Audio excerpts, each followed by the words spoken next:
Vamos a ir ahora con un tema que está en el centro de la escena y que ha movido todo en las últimas horas aquí en Argentina, que es el caso de esta violación grupal. Eh, para hablar de esto está el licenciado en psicología Leonardo Pontori. Leonardo, buen día, ¿cómo te va? Hola, ¿qué tal? Buen día, Jacobo, ¿cómo están todos? Bien, bien. Bueno, la conducta del violador, la conducta en este caso de este grupo de violación justamente en grupo, ¿no? Drogar a una chica, tomarla como objeto, apropiarse de ella, es una conducta inexorable de los varones creados en esta sociedad, con esta cultura, como dice la ministro de la mujer en la Argentina. Bueno, yo cuestionaría la palabra inexorable. Yo no creo que sea algo inexorable y que tenga que ver con un comportamiento del hombre en nuestra cultura. Yo creo que tiene que ver con una serie de situaciones de índole social, cultural, idiosincrática y constitutiva del sujeto. Estamos hablando, cuando hablamos de un violador, no estamos hablando de una persona que pierde la cabeza y abusa de alguien que está a merced. Estamos hablando de alguien que tiene una estructura particular que le permite generar una situación en donde ubica al otro como un blanco de su goce perverso, digamos. Estamos hablando de estructuras de índole perversa, no estamos hablando de gente que se va, que se pasa de la raya. Muchas veces surge esta confusión, sobre todo con temas de violaciones y de abusos, como si fuera gente que se pasan de la raya. Y la gente no se pasa de la raya. Ya cuando el sujeto pone en acto algo del orden de lo brutal, como una violación, el goce no está puesto en la sexualidad tal como la conocemos nosotros, sino que está puesto en otro orden, que es el orden del maltrato, del goce en el sufrimiento, del generar el horror al otro, del poder que el psicópata tiene, digamos. Es otra estructura. Entonces tenemos que entender que, bueno, no todos, por suerte, los sujetos tienen una estructura psicopática, no todos somos perversos. Bueno, ahí Hay determinadas situaciones en donde aparece algo de la perversidad, puede ser este caso o puede ser otro, yo desconozco porque habría que verlo muy en profundidad el caso, pero tal como está planteado en esta situación de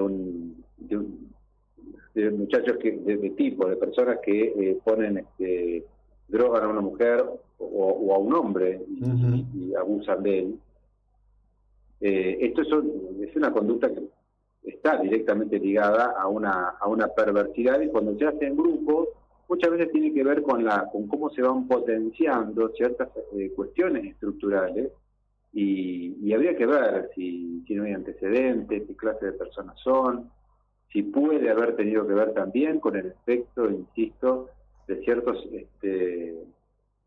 cierto consumo de sustancias.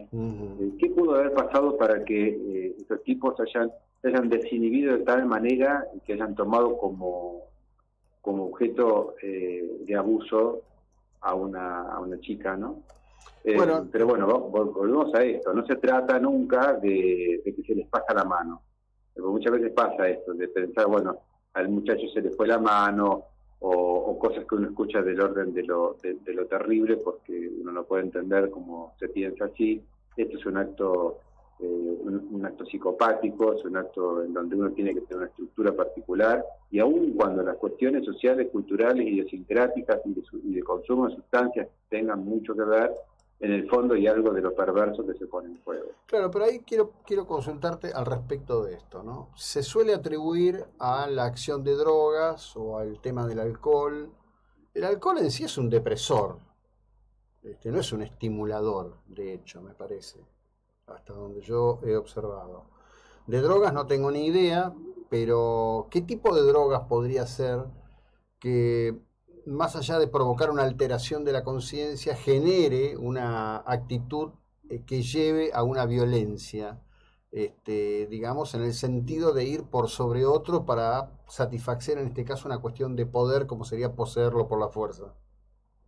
Sí, básicamente el alcohol es un desinhibitorio, hay muchas sustancias que son desinhibitorias, más allá de que generan, como decir, que son depresores del sistema nervioso, no todas son depresoras, hay muchas sustancias que son altamente estimulantes, pero no obstante todas tienen esta cuestión de la desinhibición, y frente a esta desinhibición muchas veces el sujeto se atreve a hacer cosas que no se atrevería a hacerla en una situación de falta de sustancias, ¿no?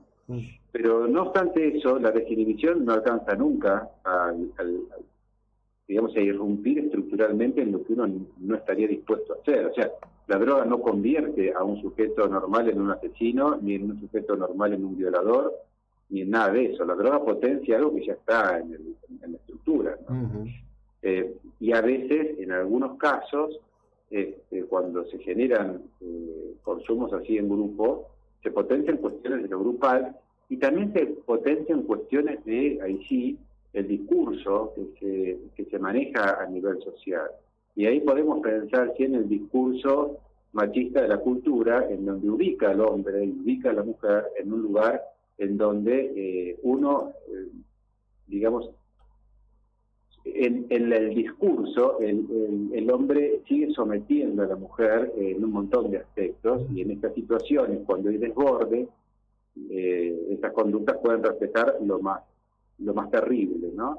Pero insisto, a mí me parece que ya cuando llegamos al punto del abuso, de la violación, tiene que haber algo de lo perverso que se pone en juego, porque por más que nosotros estemos alcoholizados o lo que sea, cuando la estructura es neurótica, los límites están claramente marcados. Podemos tener algún tipo de, frente a la desinhibición, hacer algo que, bueno, no lo hubiéramos hecho en otras circunstancias, pero no dejamos de ser nosotros mismos. Bueno, pero a ver, quiero preguntarte por esto básicamente. Gómez Alcorta dice, no son monstruos, son varones socializados en esta sociedad. Es decir, ella interpreta que la educación que recibimos lleva a que tengamos estas conductas.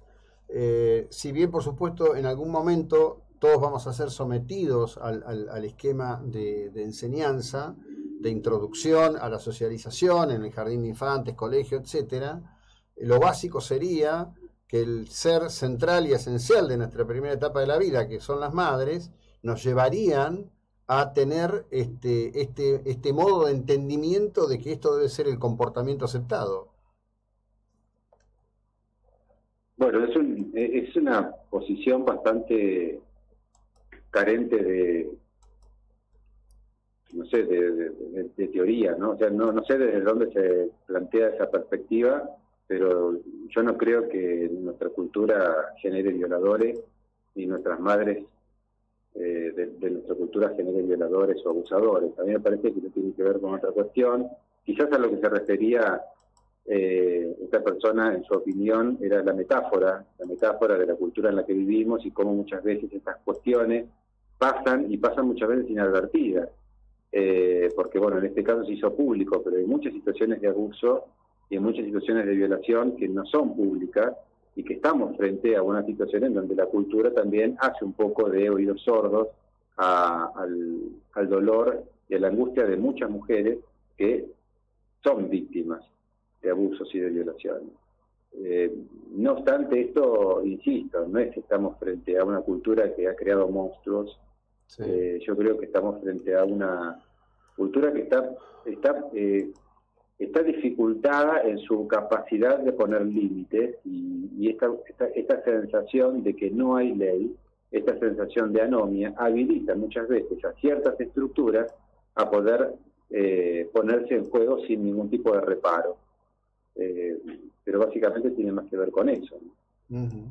Bueno, el tema de la anomia, has tocado un punto interesantísimo. Te agradezco enormemente, gracias, Leonardo. No, por favor, José Luis, cualquier cosa a disposición. Bien, el licenciado Leonardo Pontoriero. Estamos hablando de esto, el barullo que armó lo de Gómez Alcorta, que hace una justificación política, planteando el tema de la cuestión, porque claro, si lo extendés a toda la sociedad, los vas liberando de responsabilidad, y además no hay que olvidar que dos de ellos aunque algunos se ofendan, estaban en la cámpora, que ahora los echó o los suspendió o no sabemos muy bien.